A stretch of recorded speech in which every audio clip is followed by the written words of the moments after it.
بسم اللہ الرحمن الرحیم۔ السلام علیکم۔ مکتب غامدی کی ایک اور نشست میں خوش آمدید۔ 23 اعتراضات پر گفتگو کی سیریز جاری ہے اور آج اس سلسلے کی قسط نمبر 97 ہم شروع کرنے جا رہے ہیں۔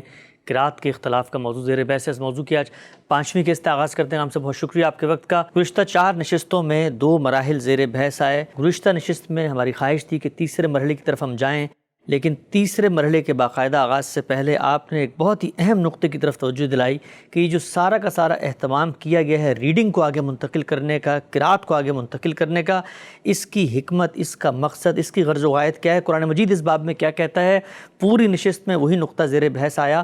میں چاہتا ہوں کہ آگے بڑھائیں اس معاملے کو اور یہ بتائیے گا کہ کیا اب ہم تیسرے مرحلے میں داخل ہونے جا رہے ہیں یا اس سے پہلے کچھ اور بھی بات ہے جو آپ سامنے رکھنا چاہتے ہیں؟ میں نے جو کچھ عرض کیا اس میں اہم ترین چیز یہ تھی کہ قرآن مجید کتابوں میں سے ایک کتاب نہیں ہے۔ دنیا میں کتابیں لکھی جاتی ہیں، ان میں سے کسی کتاب کے لیے بھی اسے اہتمام کی ضرورت نہیں ہوتی، لیکن اس کتاب کو اللہ تعالیٰ نے اپنی آخری حجت بنا کر نازل کیا ہے۔ یہ میزان ہے، یہ فرقان ہے، تمام اختلافات کا فیصلہ اب قیامت تک اسی کی روشنی میں ہونا ہے۔ اللہ تعالیٰ نے جو ہدایت انسان کو دی ہے اس ہدایت سے متعلق فیصلہ کن حیثیت اسی کی ہے، چنانچہ یہ قول فیصل ہے، اور جب یہ قول فیصل ہے تو اب قیامت تک اس کو قطعی دلالہ بھی ہونا چاہیے اور قطعی ثبوت بھی ہونا چاہیے۔ ان دونوں اصطلاحات کی بھی میں نے ایک حد تک وضاحت کر دی تھی۔ یعنی قطعی دلالہ کا مطلب یہ ہے کہ قرآن کا جو متن ہمارے سامنے ہو اس میں متن کے حد تک وہ تمام چیزیں میسر آ جائے جو حتمی نتیجے تک پہنچنے کی ضرورت ہوتی ہیں۔ اب ایک ہی چیز رہ جائے گی، وہ یہ کہ پڑھنے والا اپنی قلت علم کی وجہ سے غلطی کھا گیا یا قلت تدبر کی وجہ سے غلطی کھا گیا۔ یہ نہ کہا جا سکے کہ قرآن مجید کے متن ہی میں یہ کمزوری رہ گئی ہے، یہ نقص رہ گیا ہے کہ یہ اب قطعیت سے اپنی بات نہیں بیان کر سکتا۔ تو قرآن مجید کلام کی حیثیت سے قطعی دلالہ ہونا چاہیے، یہ اس کی اس حیثیت کا لازمی تقاضا تھا۔ اس کے ذیل میں نے آپ کو یہ بتایا کہ یہ اہتمام کیا گیا کہ قرآن مجید کو جس طریقے سے اس کے نازل کرنے والے نے پڑھا ہے، جبریل امین نے پڑھا ہے، محمد الرسول اللہ صلی اللہ علیہ وسلم نے پڑھا ہے، جن پر وہ نازل کیا گیا، وہ قرات، وہ ریڈنگ، وہ ریسیٹیشن بھی آگے منتقل ہوگی تاکہ لفظ کے بارے میں کوئی اختلاف نہ پیدا ہو سکے، جملے کی تالیف کے بارے میں کوئی اختلاف نہ پیدا ہو سکے، اور سیاق و سباق کے بارے میں کہ یہ جملہ کہاں رکھا ہوا ہے، کس جگہ ہے، اس سے پہلے کیا ہے، اس کے بعد میں کیا ہے۔ تو یہ سب چیزیں رسالت مآب صلی اللہ علیہ وسلم کی طرف سے نہایت اہتمام کے ساتھ کر دی گئیں، اللہ تعالیٰ کی براہ راست نگرانی میں کی گئیں۔ جبریل امین نے آ کر ان کا اعادہ کیا، صحابہ کرام نے اس کو سن لیا۔ یہ کیا چیز تھی؟ قرآن مجید قطعی دلالہ کیسے ہوگا۔ اب قطعی ثبوت صحابہ کرام کے لیے تو وہ ایک حقیقت ہے، وہ ان کو اللہ کے پیغمبر نے براہ راست دیا ہے، لیکن قرآن مجید کیا صرف صحابہ کرام کے لیے ہے؟ وہ تو رہتی دنیا کے لیے۔ دلالت کا مطلب ہے صاحب، یعنی جب آپ کوئی لفظ بولتے ہیں، کوئی جملہ آپ کی زبان سے نکلتا ہے، تو اصل میں آپ کیا چیز ہے جس کو پہنچانا چاہتے ہیں، تو یہ اس جملے کی دلالت ہے، یعنی مدعا پر دلالت، مفہوم پر دلالت۔ تو اس کو اس طرح بیان کیا جاتا ہے۔ الفاظ ہوں گے، الفاظ دلیل بنتے ہیں اور پھر ان کی دلالت سے ایک مدعا سامنے آتا ہے۔ ٹھیک۔ تو اب یہ دلالت کس نوعیت کی ہے؟ کیا یہ ظنی ہے؟ ظنی دلالت ہے تو اس کا مطلب یہ ہے کہ نقیض کا احتمال ختم نہیں ہوا، یعنی 2 امکانات موجود ہیں، دونوں بالکل متضاد امکانات ہیں، ان کو ایک بھی قبول کیا جا سکتا ہے، دوسرا بھی قبول کیا جا سکتا ہے۔ تو اب وہ کلام اپنی ذات میں، اپنی اصل میں، اپنے متن میں ظنی دلالہ ہے۔ تو میں یہ عرض کر رہا تھا کہ قطعی دلالہ ہونے کے لیے تو جو اہتمام ضروری تھا وہ کر دیا گیا۔ اب جو دوسری چیز ہے وہ کیا ہے؟ دوسری چیز یہ ہے کہ صحابہ کرام کو تو وہ مل گیا، پوری قطعیت کے ساتھ مل گیا، انہیں تو اس میں کوئی شبہ نہیں، محمد الرسول اللہ صلی اللہ علیہ وسلم نے براہ راست ان کو دیا ہے، لیکن اب آگے منتقل ہونا ہے۔ آگے منتقل ہونا ہے تو اس کے لیے کیا اہتمام ہوگا، کیا صورت ہوگی؟ تو اس میں اب آ جائیے، اب یہ تاریخ کا مسئلہ ہے جس میں ہم داخل ہو گئے ہیں۔ یعنی اس وقت تک معاملہ تھا قرآن کا نزول، اللہ تعالیٰ کیا کرتے ہیں، متن کہاں سے آتا ہے، پڑھا کیسے جاتا ہے، یہ سب چیزیں میں نے واضح کر دیں۔ اب سوال ہے تاریخ کا، یعنی قرآن مجید کس کو منتقل ہو رہا ہے؟ تاریخ کو منتقل ہو رہا ہے۔ یعنی اب ہمارے لیے اس نے تاریخ بن جانا ہے۔ صحابہ کرام کے لیے تو وہ واقعہ جو ان کے سامنے ہو گیا، ٹھیک۔ یعنی جب ایک واقعہ آپ کے سامنے ہوتا ہے، ایک چیز آپ کے سامنے وجود پذیر ہو جاتی ہے تو یہ مشاہدہ ہے۔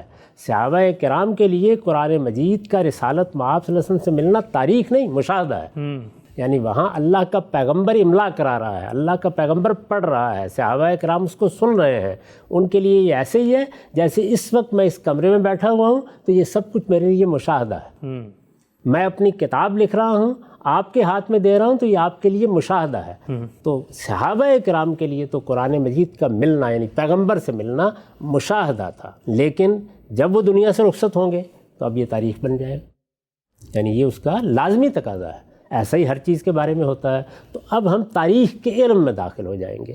جب تاریخ کے علم میں آپ داخل ہوتے ہیں تو اس میں یہ سمجھ لینا چاہیے کہ جو واقعات ہیں یا کوئی عمل ہے یا کوئی قول ہے یا کوئی فعل ہے، کوئی بھی چیز ہے، وہ جب واقع ہو گئی، وہ مشاہدے میں آ گئی، اس کا ظہور ہو گیا، وہ وجود پذیر ہو گئی، اب اس کو تاریخ میں آگے منتقل ہونا ہے تو اس کے کیا ذرائع انسانی سطح پر ہم کو میسر ہیں۔ آج کے زمانے میں تو بہت سے ذرائع میسر آ گئے ہیں، ہم نے بہت سے آلات ایجاد کر لیے ہیں، دسیوں صورتیں پیدا ہو گئی ہیں، لیکن اس سے پہلے کی انسانی تاریخ میں کیا ذرائع رہے ہیں؟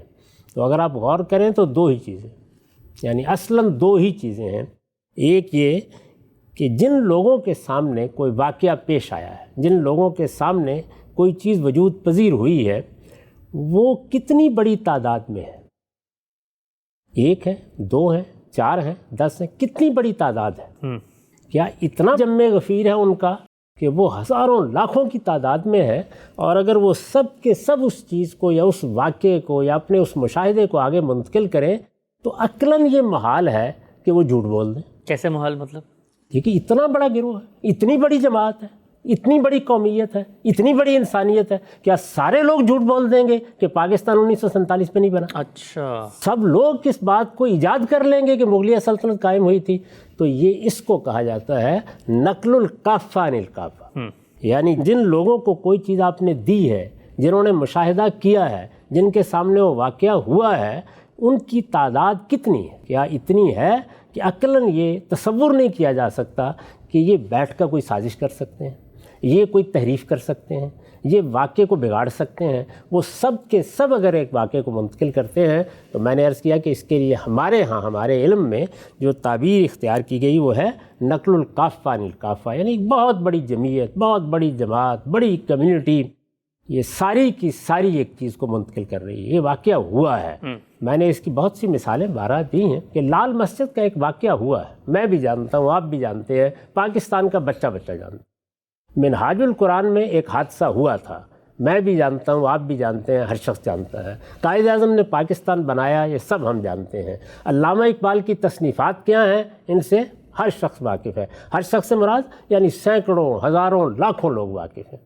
یہ تصنیفات جب دی گئیں تو محض مشاہدے کی چیز تھی، محض ایک واقعہ تھا، لیکن بعد میں ہزاروں لوگوں کے علم میں یہ بات آ گئی، انہوں نے اس کو آگے سمجھ لیا کہ یہ واقعہ ہوا ہے۔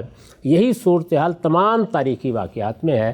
ہم اس کو ایک دوسری اصطلاح میں اس طرح تعبیر کرتے ہیں کہ اب اتنی بڑی تعداد میسر آ گئی ہے کہ اگر نسلاً بعد نسلاً یہ تعداد میسر رہے تو یہ چیز اجماع اور تواتر بن جائے گی۔ اچھا، یعنی اگر یہ تمام تاریخی واقعات کے بارے میں، یہ کوئی مذہبی بحث نہیں ہے، جو واقعہ بھی تاریخ میں ہوگا اس کے منتقل ہونے کی سب سے اہم صورت، سب سے بڑی صورت یہی ہے کہ وہ اجماع اور تواتر کی صورت اختیار کر لے۔ یہ ہو ہی نہیں سکتا اس وقت تک جب تک پہلے ہی مرحلے میں لوگوں کی اتنی بڑی تعداد اس کو قبول نہ کر لے، اس واقعے کو نہ دیکھ لے، وہ ان کے لیے مشاہدہ نہ بن جائے کہ جس کے بارے میں عقلاً یہ بات محال تصور کی جائے کہ یہ جھوٹ بولیں گے یا آپس میں کوئی سازش کر لیں گے۔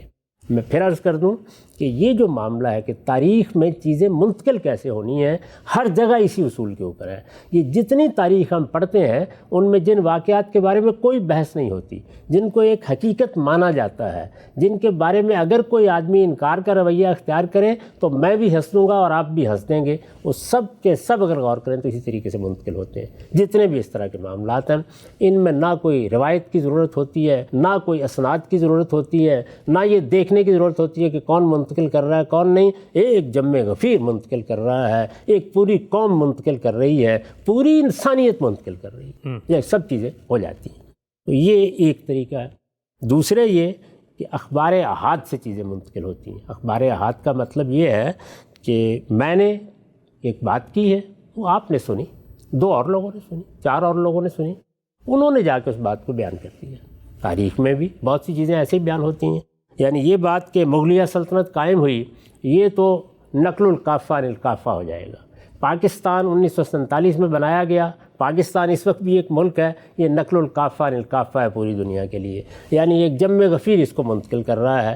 لیکن یہ کہ قائد اعظم نے مسلم لیگ کی فلاں مجلس میں یہ بات کہی تھی، یا پنڈت جواہر لال نہرو نے فلاں موقع پر کانگریس کی کسی مجلس میں یہ کہا تھا، تو اس میں سننے والے لوگ ہوں گے، 2 ہوں گے، 4 ہوں گے، ان میں سے ہو سکتا ہے کوئی بیان کرے، ہو سکتا ہے بیان نہ کرے۔ یہ چیزیں بھی تاریخ میں منتقل ہوتی ہیں۔ یعنی ہم بہت سے واقعات کو منتقل کرتے ہیں، تو جب بہت سے واقعات کو منتقل کرتے ہیں تو اس کا کوئی ایک راوی ہوتا ہے، 2 ہوتے ہیں، 3 ہوتے ہیں، 4 ہوتے ہیں۔ ان کو اصطلاح میں اخبار احاد کہا جاتا ہے، انڈیویجول رپورٹنگ، یعنی یہ اس طرح کی رپورٹنگ ہوتی ہے۔ ان دونوں چیزوں سے تاریخی حقائق منتقل کیے جاتے ہیں۔ اب دیکھیے، میں بہت سے ایسے واقعات آپ کو بتا سکتا ہوں کہ جن کے بارے میں ہمارے یہاں بڑی بحث ہوتی رہتی ہے۔ کیوں بحث ہوتی ہے؟ اس لیے بحث ہوتی ہے کہ ان واقعات کو جن لوگوں نے روایت کیا ہے وہ 1 2 4 ہے، اور بعض وقت جب تحقیق کی جاتی ہے تو وہ 2 4 بھی میسر نہیں آتے۔ مثلاً کوئی ایک مثال کے طور پر دیکھیے نا، یہ بات عام طور پر کہی گئی کہ قائد اعظم نے ایک موقع پر یہ کہا تھا کہ میری جیب میں کھوٹے سکے ہیں۔ تحقیق کی گئی تو معلوم ہوا کہ یہ تو روایت ابتدا سے پیدا ہی نہیں ہوئی، لیکن لوگوں کی زبانوں پر آ گئی۔ تو یہاں کیا ہوتا ہے؟ یہاں یہ ہے کہ آپ سند کی تحقیق کرتے ہیں، یہ دیکھتے ہیں کہ یہ بات ظاہر ہے کہ قائد اعظم نے جب کہی تھی تو پورا پاکستان تو نہیں سن رہا تھا، 2 4 لوگوں کے سامنے کہی گئی ہوگی۔ علم و عقل کہتے ہیں کہ پھر پتہ چلنا چاہیے کس نے اس کو روایت کیا۔ کیا اس موقع کے اوپر کسی اخبار نویس نے اس کو سنا تھا؟ کیا اس موقع پر کسی قابل اعتماد آدمی نے قائد اعظم سے بات سن کے آگے روایت کی تھی؟ تو تحقیق کریں گے نا اس بات کی۔ تو یہ سب اخبار احاد ہوتی ہیں، ان پر بحث ہوتی رہتی ہے۔ جتنی بھی بحث ہو سکتی ہے وہ اسی پر ہوتی ہے۔ جو چیزیں نقل الکافہ عن الکافہ کے طریقے سے منتقل ہوتی ہیں وہ بحث و نظر سے بالا تر ہو جاتی ہیں، ٹھیک، اور نتیجے کے طور پر کیا ہو جاتی ہیں؟ قطعی الثبوت ہو جاتی ہیں۔ اچھا، یعنی مغلیہ سلطنت قائم ہوئی تھی، قطعی الثبوت ہے۔ پہلی جنگ عظیم ہوئی تھی، قطعی الثبوت ہے۔ دوسری جنگ عظیم ہوئی تھی، قطعی الثبوت ہے۔ اسرائیل قائم کر دیا گیا تھا، قطعی الثبوت ہے۔ یہ اصل میں وہ چیزیں ہیں کہ جو نقل الکافہ عن الکافہ کے طریقے پر، یا دوسری اصطلاح مستعار لے لیں، اجماع اور تواتر کے طریقے کے اوپر منتقل ہو رہی ہیں۔ یہ اجماع اور تواتر، یہ نقل الکافہ عن الکافہ بعض اوقات کسی ایک کمیونٹی کا ہوتا ہے، بعض اوقات یہ ایک پوری قوم کا ہوتا ہے، اور بعض اوقات پوری انسانیت کا ہوتا ہے۔ لیکن اگر یہ چھوٹے سے چھوٹے پیمانے پر بھی ہو تو اس کے لیے اہل فن، اہل علم یہ کہتے ہیں کہ ان کی تعداد پہلے مرحلے میں اتنی زیادہ ہونی چاہیے کہ اس موقع پر، یعنی پہلے مرحلے میں بھی یہ سوال نہ پیدا کیے جا سکے کہ یہ جھوٹ بول سکتے، یہ کوئی سازش کر سکتے، یا یہ کوئی ایسی غلطی کر سکتے ہیں کہ جس غلطی کا ازالہ ممکن نہ ہو۔ بہت بڑی تعداد ہے، ایک غلطی کرے گا دوسرا تصحیح کر دے گا، ایک اگر کوئی خرابی پیدا کرنے کی کوشش کرے گا تو 10 اس کا ہاتھ پکڑ لیں گے۔ اس لیے یہ چیز نقل الکافہ عن الکافہ کے طریقے پر منتقل ہو گئی ہے۔ دنیا میں یہ دعویٰ کرنا تو بہت مشکل ہے کہ ہم نے آخری حقیقت کو جان لیا، لیکن تاریخی معاملات میں انسانی علم کے حد تک یہ آخری جگہ ہے کہ جہاں کسی چیز کو آپ قطعی ثبوت کر سکتے ہیں۔ یعنی اسٹیبلش ہسٹوریکل فیکٹ کوئی چیز اگر بن جاتی ہے، اور یہ پوری دنیا میں ویسے بھی بن رہی ہوتی ہے، یعنی دین کے علاوہ بھی ایک میڈیم آف نالج ہے، تو اس کو لوگ تسلیم کرتے ہیں۔ اس وقت تک دین زیر بحث ہی نہیں۔ میں جو بتا رہا ہوں وہ یہ ہے کہ جس وقت قرآن مجید رسالت مآب صلی اللہ علیہ وسلم نے صحابہ کو دیا تو یہ ان کے لیے مشاہدے کی چیز تھی۔ یہ ان کے لیے ایک ایسا واقعہ تھا جس کو وہ آنکھوں سے دیکھ رہے تھے، جس کو وہ کانوں سے سن رہے تھے۔ یہاں کیا چیز تھی؟ یہاں علم بالحواس تھا، یعنی مشاہدے میں آ گئی ایک چیز۔ ہر دنیا میں جو واقعہ ہوتا ہے ایسے ہی ہوتا ہے۔ یعنی جس وقت کارل مارکس نے اپنی کتاب تصنیف کر کے چھاپا خانے کو دی تھی تو یہ ان لوگوں کے لیے مشاہدے کا واقعہ تھا، لیکن جس وقت آگے اب اس کو منتقل ہونا ہے تو یہ اب تاریخ ہو گئی۔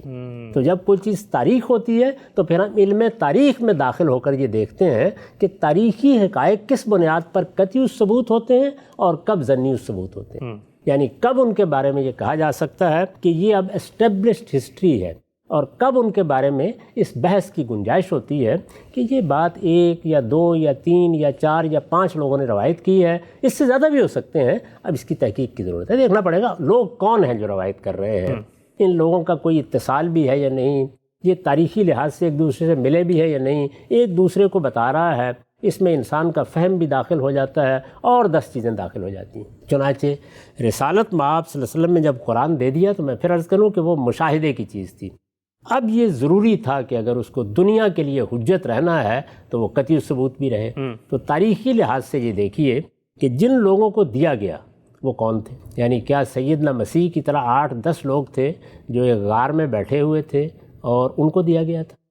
کیا ایسے لوگ تھے کہ جن میں سے کسی ایک یا دو نے آ کے باقیوں کو اگلی نسلوں میں اطلاع دی کہ میرے پاس ایک کتاب ہے، محمد الرسول اللہ دے کر گئے تھے، وہ قرآن مجید ہے؟ جن کو دیا گیا ان کے بارے میں تاریخی طور پر معلوم ہے کہ ان کی تعداد ہزاروں نہیں لاکھوں سے متجاوز ہو چکی تھی۔ رسالت مآب صلی اللہ علیہ وسلم کے ساتھ جن لوگوں نے آخری حج کیا ہے، جو آپ پر ایمان لائے، ان کی تعداد بھی 1 لاکھ سے زیادہ بیان کی جاتی ہے، اور آپ جانتے ہیں کہ ہر شخص حج کے لیے نہیں نکل آیا تھا، بہت بڑی تعداد نکلی تھی۔ جزیرہ نما عرب کے بارے میں قرآن مجید یہ کہتا ہے کہ اتنی بڑی تعداد میں لوگ ایمان لائے، یعنی 9 ہجری میں جب اعلان کیا گیا، آخری اعلان کیا گیا اور 50 دن کی مہلت دی گئی، تو اتنی بڑی تعداد میں لوگ ایمان لائے کہ یدخلون فی دین اللہ افواجا کی صورت پیدا ہو گئی، فوج در فوج لوگ مسلمان ہوتے چلے گئے۔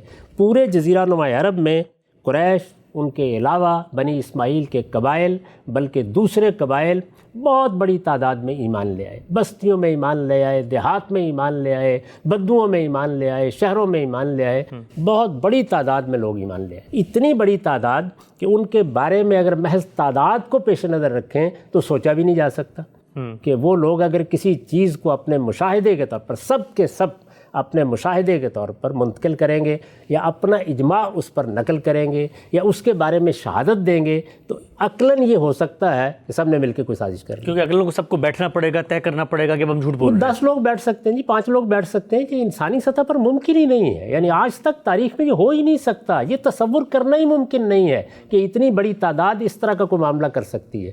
وہ جا چکے ہیں، ان میں سے قرآن لے کے کوئی شہر میں جا چکا ہے، کوئی دیہات میں جا چکا ہے، کوئی دوسری جگہوں پہ منتقل ہو چکا ہے، اب کون ہے کہ جو ان سب سے کوئی کام کرا سکتا ہے؟ تو اتنے بڑے پیمانے کے اوپر اشاعت ہو چکی ہے قرآن مجید کی، ایک پہلو یہ دیکھیے۔ دوسری چیز یہ کہ یہ جو جمعیت ہے یا یہ جو کمیونٹی ہے یا یہ جماعت بنی ہے، یہ جو حزب وجود میں آیا ہے، یہ اتنی بڑی تعداد میسر ہوئی ہے صحابہ کرام کی، یہ سب کے سب کیا کسی جگہ محکوم پڑے ہوئے ہیں، ڈرے مارے کانپ رہے ہیں، تقیہ کر کے بیٹھے ہوئے ہیں؟ ان کی عظیم سلطنت قائم ہو گئی، یعنی ان کی حکومت رسالت مآب صلی اللہ علیہ وسلم کی زندگی ہی میں قائم ہو گئی ہے۔ رسالت مآب صلی اللہ علیہ وسلم ایک حکمران کی حیثیت سے وہ نظم چلاتے رہے ہیں۔ رسالت مآب صلی اللہ علیہ وسلم کے دنیا سے رخصت ہونے کے بعد جب یہ سب بیٹھے ہیں تو مسئلہ یہ نہیں تھا کہ ہم وہ 10 لوگ ہیں جان کیسے بچائیں، نہیں، ایک بڑی سلطنت قائم ہے، اس سلطنت کے جانشین کا انتخاب کرنا ہے، اس کے حکمران کا انتخاب کرنا ہے، تو ایک بڑی حکومت قائم ہوئی۔ یہ جو دوسری بات ہے، یعنی پہلی بات یہ کہ ایسی بڑی تعداد ہے، اتنی بڑی تعداد ہے کہ ایک جم غفیر ہے جس کے بارے میں سوچا نہیں جا سکتا۔ یہ دوسری بات بھی ایک تاریخی حقیقت ہے، یعنی اس کے بارے میں بھی کوئی دو رائے نہیں ہو سکتی۔ پہلی بات میں یہ بات کہ وہ اتنی بڑی تعداد میں تھے، یہ بھی نقل القافہ القافہ کے طریقے سے منتقل ہو رہی ہے۔ اور دوسری بات کہ ان کی ایک ریاست قائم ہوئی ہے، ان کا ایک نظم قائم ہوا ہے، ان کے پاس اقتدار ہے، ان کے پاس حکومت ہے، ایک بڑی بادشاہی انہوں نے قائم کر دی ہے، یہ بھی تاریخ کا ناقابل تردید واقعہ ہے۔ تو اس طرح یہ وہ کمیونٹی یا یہ وہ جماعت ہے جس کے ہاتھ میں خدا کے آخری پیغمبر نے قرآن پکڑا ہے۔ آپ کو یاد ہوگا کہ ہم نے اپنی بات یہاں ختم کی تھی، دوسرا مرحلہ کہاں ختم ہوا تھا کہ رسول اللہ صلی اللہ علیہ وسلم اس قرآن مجید کو جو کچھ آپ کے سینے میں تھا اور جو کچھ لوگوں کے سینے میں ہے اور جو کچھ لکھا ہوا ہے اس سے ہم آہنگ کر کے ایک ہی قرآن کی صورت میں ان صحابہ کے ہاتھ میں دے کر چلے گئے۔ جی، اب یہ اتنی بڑی تعداد ہے جو آگے اس کو منتقل کر رہی ہے۔ تو میں نے یہ عرض کیا کہ اتنی بڑی تعداد کے سپرد جب کوئی چیز ہو گئی، کوئی واقعہ ہو گیا، جب انہوں نے اس کو آگے منتقل کرنے کے لیے لے لیا، قبول کر لیا، تو اب کسی خصوصی اہتمام کی کوئی ضرورت نہیں۔ یعنی خصوصی اہتمام ہمیشہ اس وقت کرنا پڑتا ہے جب معاملہ اخبار احاد سے متعلق ہوتا ہے، کوئی اہتمام کرنے کی ضرورت ہی نہیں۔ رسالت مآب صلی اللہ علیہ وسلم کی زندگی میں کیا ہوا تھا؟ یعنی رسالت مآب صلی اللہ علیہ وسلم قرآن پڑھتے تھے، صحابہ کرام کی ایک بڑی تعداد قرآن مجید سنتی تھی، لکھنے والے لکھ لیتے تھے اور یاد کرنے والے یاد کر لیتے تھے۔ رسول اللہ صلی اللہ علیہ وسلم کے زمانے میں بھی ایسے ہی منتقل ہو رہا تھا۔ اب کیا چیز ہے جو تبدیل ہوئی ہے؟ یعنی تبدیل صرف یہ ہوا ہے کہ عرضہ اخیرہ کی قرات کر دی گئی، تو عرضہ اخیرہ کی قرات کو بھی اب اسی طرح آگے منتقل ہونا چاہیے، یعنی صحابہ کرام رسول اللہ صلی اللہ علیہ وسلم کے بعد پڑھنا شروع کر دیں گے، مسلمانوں کی جمعیت اس کو پڑھنا شروع کر دے گی، مسلمانوں کی قیادت اس کو پڑھنا شروع کر دے گی، بڑے پیمانے پر قرآن مجید کی اس قرات کی اب تلاوت ہونی چاہیے۔ جو طریقہ حضور نے اختیار کیا وہی طریقہ آگے جاری رہنا چاہیے۔ مسلمانوں کا نظم قائم ہوا ہے، نظم اجتماعی قائم ہوا ہے، وہ جن لوگوں کے ہاتھ میں ہے ان کو ہم خلفائے راشدین کہتے ہیں۔ اب ظاہر ہے کہ وہ کیا کریں گے؟ جب رسالت میں آپ صلی اللہ علیہ وسلم نے عرضہ اخیرہ کی قرات کے بعد قرآن انہیں دے دیا ہے تو وہ خود پڑھیں گے، خود یاد کریں گے، خود اس کو سنائیں گے، نمازوں میں اس کی تلاوت کریں گے، اسی قرات کو آگے منتقل کریں گے۔ جن لوگوں نے رسالت مآب صلی اللہ علیہ وسلم سے براہ راست سنا ہے وہ دوسروں کو پڑھائیں گے۔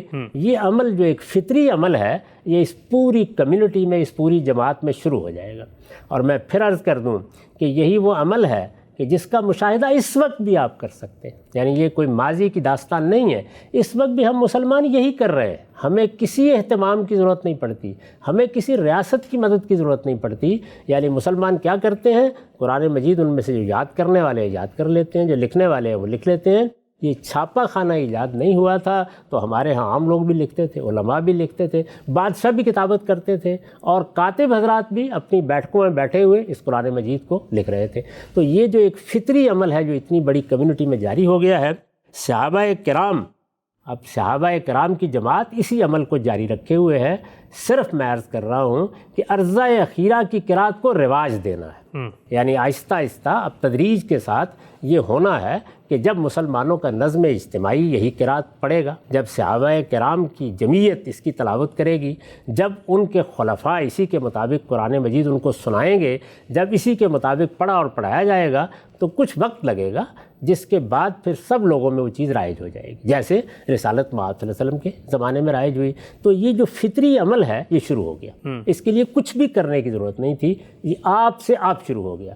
ہم نے اب یہ دیکھنا ہے کہ جب یہ آپ سے آپ شروع ہوا تو صحابہ کرام کا یہ عہد کتنے برس کا ہے۔ تو آپ یہ دیکھیے کہ اگر ان کے نظم اجتماعی کے لحاظ سے دیکھیں، یعنی ایک تو یہ ہے نا کہ صحابہ کرام میں سے کوئی آخری صحابی بھی کب تک زندہ رہا، وہ چیز زیر بحث نہیں ہے، یعنی ان کا عہد کا مطلب یہ ہے کہ نظم ان کے ہاتھ میں ہے، وہ نظم کو چلا رہے ہیں۔ تو سب جانتے ہیں کہ اس کا خاتمہ معاویہ رضی اللہ عنہ پر ہوا ہے، اور یہ کم و بیش رسالت مآب صلی اللہ علیہ وسلم کے بعد 50 سال پورے ہو گئے، یعنی 30 سال عام طور پہ خلافت راشدہ کے سال مانے جاتے ہیں اور 20 سال انہوں نے حکومت کی ہے، تو 50 سال، نصف صدی ہے جس کو عہد صحابہ کہہ سکتے ہیں آپ۔ یہ کون سا عہد ہے؟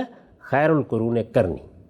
ظاہر ہے کہ رسالت مآب صلی اللہ علیہ وسلم کا عہد اور اس کے بعد ثم الذین یلونہم، یہ صحابہ کا عہد ہے۔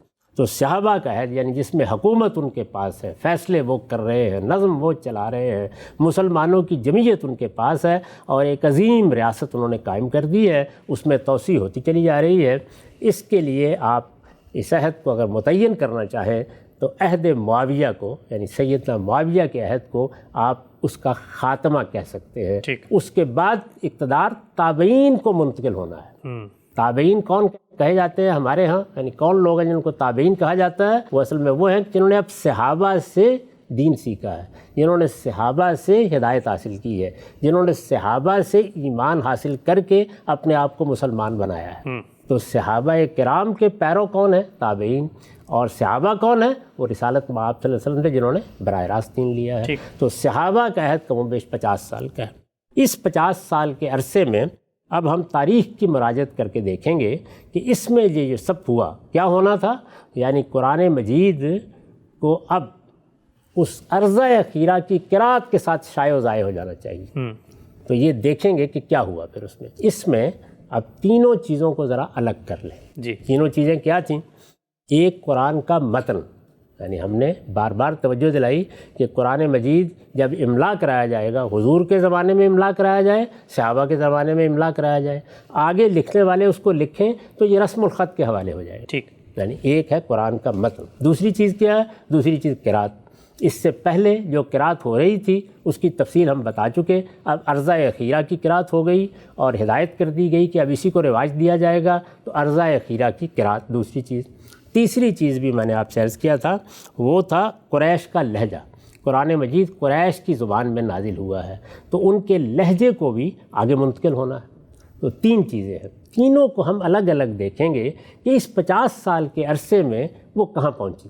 یعنی امام صاحب تیسرا جو مرحلہ ہے وہ یہ کہ رسالت محمد صلی اللہ علیہ وسلم نے جب صحابہ کو دے دیا تو اب صحابہ کرام نے آگے ان تینوں پہلوؤں کو، قرآن کا متن، قرآن کی قرات اور قرآن کا لہجہ، اس کو کیسے آگے منتقل کیا ہے، یہ سب کچھ ہم تیسرے مرحلے میں جاننے کے لیے اب داخل ہو رہے ہیں۔ تیسرے مرحلے میں اصل میں یہی جاننا ہم نے، یہ تو دو مباحث پیدا ہو گئے نا، مجھے یہ بتانا پڑ گیا کہ قرآن مجید کی قرات کو محفوظ کرنے کی ضرورت کیوں پیش آئی؟ دنیا بھر میں کتابیں منتقل ہوتی ہیں، ٹھیک، قرآن مجید اس لحاظ سے منفرد ہے، لیکن اس انفرادیت کی ضرورت کیوں پیش آ گئی؟ تو اس پر ہم نے پچھلی نشست میں گفتگو کی۔ اب تک میں نے آپ کو یہ عرض کیا ہے کہ اب قرآن مجید کو آگے منتقل ہونا ہے تو اس کو اب قیامت تک کے لیے قطعی ثبوت ہونا چاہیے۔ ٹھیک، تو یہ معاملہ کیسے ہوا ہے؟ تو اس میں اس فطری اصول کی طرف توجہ دلائی ہے کہ جب بھی کوئی واقعہ ہوگا اور وہ تاریخ کو منتقل ہوگا تو منتقل ہونے کے دو ذرائع ہیں، یا کو نقل الکافہ عن الکافہ کے طریقے پہ منتقل ہوگا یا اخبار احاد سے منتقل ہوگا۔ پوری دنیا میں جو کچھ منتقل ہو رہا ہے انسانی تاریخ میں اسی طریقے سے منتقل ہو رہا ہے۔ اب کچھ اور ذرائع بھی پیدا ہو گئے ہیں تاریخی تحقیق کے، لیکن وہ ضمنی ہیں، اصلاً تاریخ انہی دونوں ذرائع سے منتقل ہوتی ہے، اور اس میں پہلا مرحلہ انتہائی اہم ہوتا ہے۔ اس کی وجہ یہ ہے کہ پہلے مرحلے میں اگر تعداد اتنی نہیں ہے کہ جس کے بارے میں یہ کہا جا سکے کہ ان کا کسی غلطی پر مجتمع ہو جانا عقلاً محال ہے، تو پھر بات شروع ہی نہیں ہوگی۔ پھر وہ پہلے مرحلے ہی میں خبر واحد بن کے رہ جائے گی۔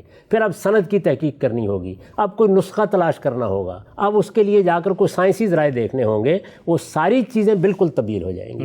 تو چونکہ یہاں معاملے کی نوعیت یہ ہے کہ صحابہ کرام کی تعداد اتنی بڑی ہے، وہ ہزاروں لاکھوں کی تعداد میں ہیں، پورے جزیرہ نما عرب میں پھیلے ہوئے ہیں، دیہاتوں میں ہیں، گاؤں میں ہیں، دور دراز جگہوں پر ہیں، کوئی ایک جگہ اکٹھے ہو کر بیٹھ کے سازش نہیں کر رہے کسی غار میں، اتنی بڑی تعداد ہے، ایک سلطنت قائم ہے، جو کچھ ہو رہا ہے اعلیٰ رؤوس الاشہاد ہو رہا ہے، دنیا دیکھ رہی ہے اس کو۔ یہ سب کچھ تصویر اس لیے ضروری تھی کہ جو کسی واقعے کے یا کسی چیز کے وجود پذیر ہونے کی تاریخ کے منتقل ہونے کا عمل ہے، وہ پہلے مرحلے میں ان شرائط کا تقاضا کرتا ہے۔ اگر یہ شرائط پہلے مرحلے میں پوری نہیں ہوئی تو آگے تو تصور ہی نہیں کیا جا سکتا۔